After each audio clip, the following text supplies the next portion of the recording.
High blood প্রেশারে কোন লবণ ভালো? বিশেষজ্ঞরা কি বলছেন? উচ্চ রক্তচাপের সমস্যা বাড়ছে দ্রুত, তাই এখন অনেকেই ভাবছেন কোন লবণ খাওয়া সবচেয়ে নিরাপদ। Table salt, Himalayan pink salt নাকি সন্দক লবণ? এই সময়ের এক প্রতিবেদনে বলা হয়েছে সাধারণত টেবিল সল্টে প্রতি চামচে থাকে প্রায় 2325 মিলিগ্রাম সোডিয়াম। অপরদিকে সন্দক লবণে এই পরিমাণ কিছুটা কম, প্রায় 1872 মিলিগ্রাম, আর হিমালয়ান পিঙ্ক সল্টে আরও কিছুটা কম, প্রায় 1680 মিলিগ্রাম সোডিয়াম প্রতি চামচে।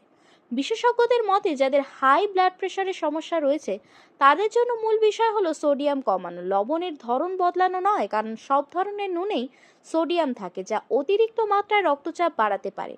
চিকিৎসকরা বলছেন প্রতিদিনের খাবারে লবণের পরিমাণ যতটা সম্ভব কমাতে হবে। কাঁচা নুন বা খাবারের প্লেটে বাড়তি নুন ব্যবহার একেবারেই বন্ধ করা উচিত।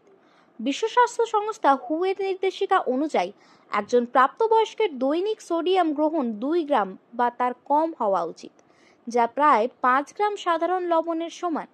ডায়েট বিশেষজ্ঞদের পরামর্শ রান্নায় লবণ কম ব্যবহার করে ঝাল, লেবু, হার্বস বা মশলার সাহায্যে স্বাদ বজায় রাখাই সবচেয়ে ভালো উপায়। এতে সোডিয়াম কমবে, আবার খাবারের স্বাদও নষ্ট হবে না।